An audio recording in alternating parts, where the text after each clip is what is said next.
I got a doozy for you today. Oh, boy. Let's get it.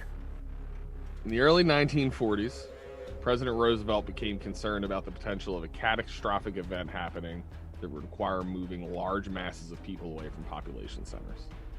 In the years since, this idea has become the basis for one of the best arguments for the massive expenses that national space programs incur.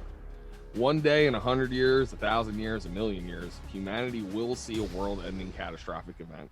And hopefully we're going to have established a backup home by then. But what this theory posits is perhaps we're more ahead of the game than you think. This is the secret space program.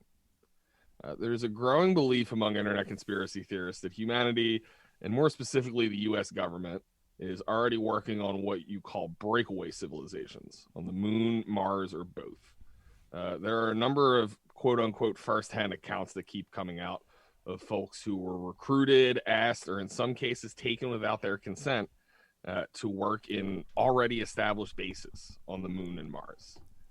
A lot of these people claim that they were either kidnapped by the government or they were selected as a potential candidate before their birth even. As crazy as that is, I think the biggest suspension of disbelief for this theory is the travel.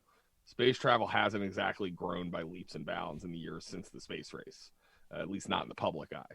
But believers in the secret space program theory seem to be convinced that either one of two things are true. Either space travel has become vastly faster and more economical outside of the public eye, or we're making use of a little device called a Stargate.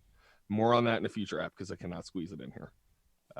Twice in the last 2 decades, hackers have published supposed documents from government detailing bases on Mars that are already functioning, already undergoing vast amounts of research, and already staffed by thousands of people.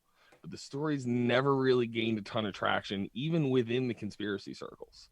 As a matter of fact, in my research for this, it was very tough to find 2 sources that could agree on similar things. So there's not a lot more to share for this, but the too long didn't read. Humans have already got Mars on lock, and that is the secret space program. I'm in. We are. I'm in.